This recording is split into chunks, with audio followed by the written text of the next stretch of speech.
Assalamualaikum warahmatullahi wabarakatuh. Alhamdulillah, di pagi yang cerah ini ketemu lagi dengan Bapak di pembelajaran tema 1, selamatkan makhluk hidup, di subtema 1.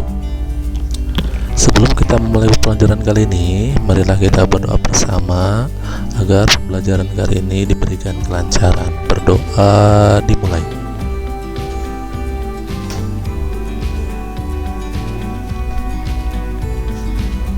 Berdoa selesai.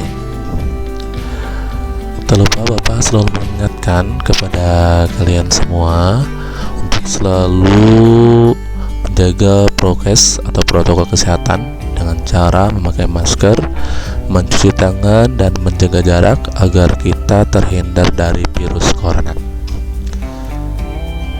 Nah, di subtema 1 ini, tumbuhan sahabatku, yaitu muatan bahasa Indonesia KD 3.1 dan 4.1. Di sini Bapak akan menjelaskan tentang pengertian dari teks laporan hasil pengamatan. Teks laporan adalah teks yang berisi informasi berdasarkan pengamatan yang sudah dilakukan.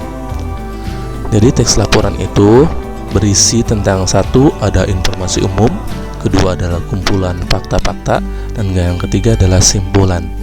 Nah, jadi teks laporan juga terdapat ide pokok.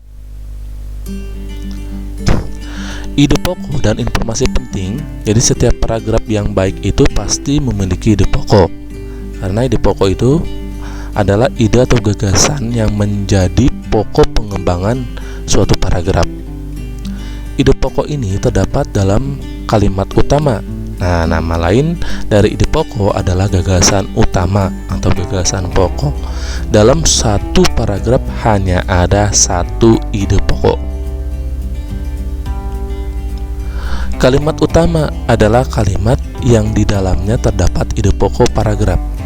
Kalimat utama ini dijelaskan oleh kalimat-kalimat lain dalam paragraf tersebut. Yang disebut dengan kalimat lain adalah kalimat penjelas. Nah, nama lain untuk kalimat utama adalah kalimat topik.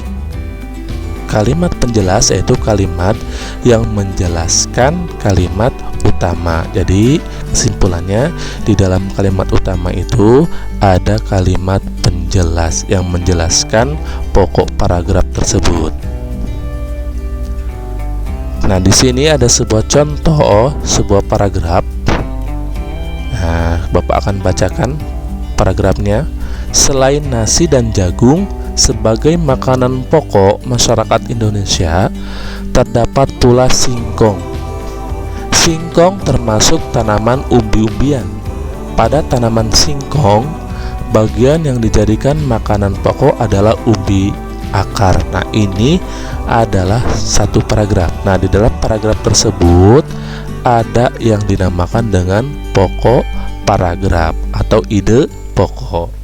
Nah, maka diperoleh ide pokoknya adalah singkong sebagai salah satu makanan pokok masyarakat Indonesia. Berarti berada di awal kalimat, singkong sebagai salah satu makanan pokok masyarakat Indonesia.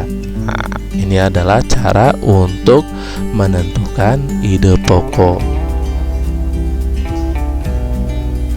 Selanjutnya, materi muatan IPA KD 3.1 dan 4.1 itu perkembangbiakan tumbuhan secara generatif. Perkembangan generatif adalah perkembangbiakan yang terjadi melalui peleburan sel kelamin jantan dan sel kelamin betina. Alat perkembangbiakan tumbuhan adalah bunga.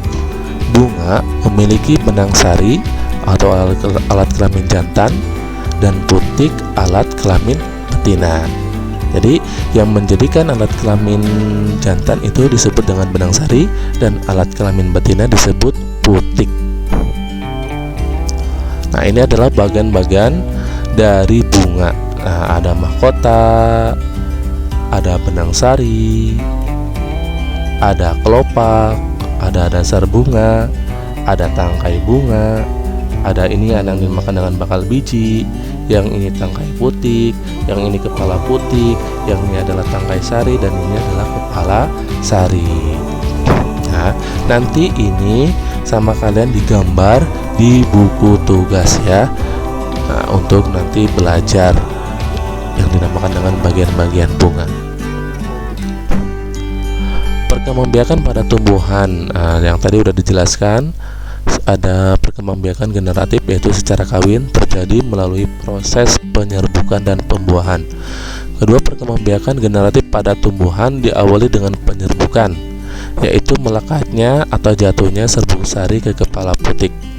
Setelah terjadi penyerbukan pada serbuk sari, tumbuh buluh serbuk sari yang menuju ke ruang bakal biji. Kemudian serbuk sari akan masuk ke ruang bakal biji melalui buluh serbuk sari. Di dalam ruang bakal biji terjadi pembuahan, yaitu peluburan serbuk sari atau sel kelamin jantan atau spermatozoid dengan kepala putik sel kelamin betina atau sel telur. Hasil dari pembuahan adalah zigot. Zigot berkembang menjadi lembaga atau lembaga berkembang menjadi bakal biji.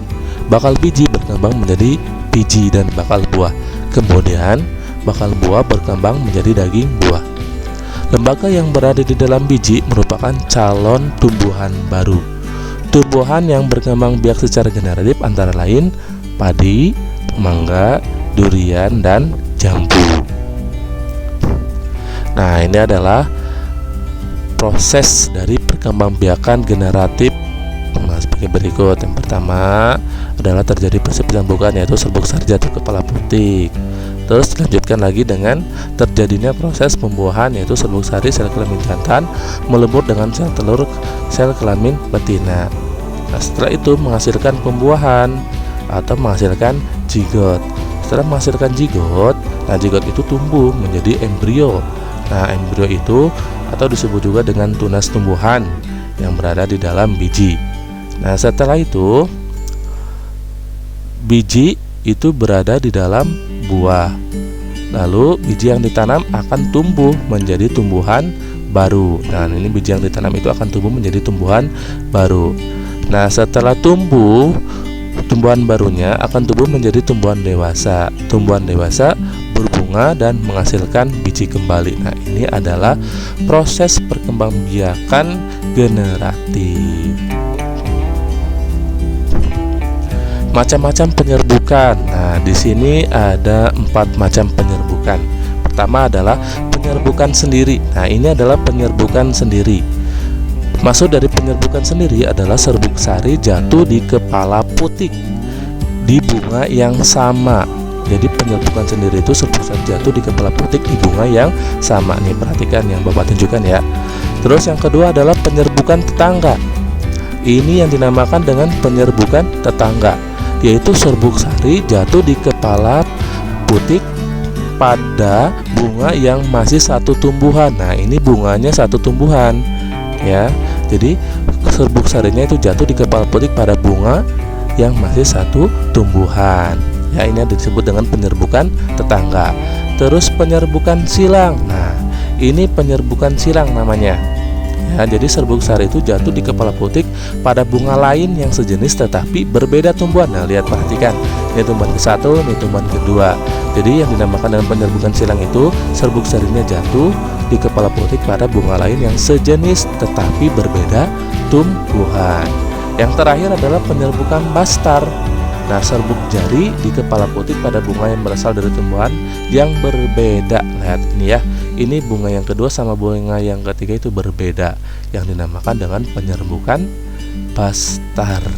Jadi diingat, jadi macam-macam penyerbukan itu ada penyerbukan sendiri, ada penyerbukan tetangga, ada penyerbukan silang, dan ada penyerbukan bastar. Nah, langsung ke latihan soal.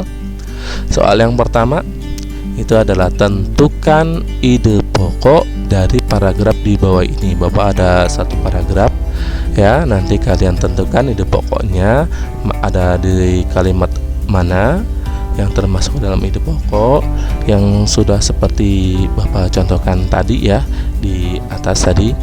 Nah, ini kalian catat di buku tugas lalu tentukan ide pokoknya.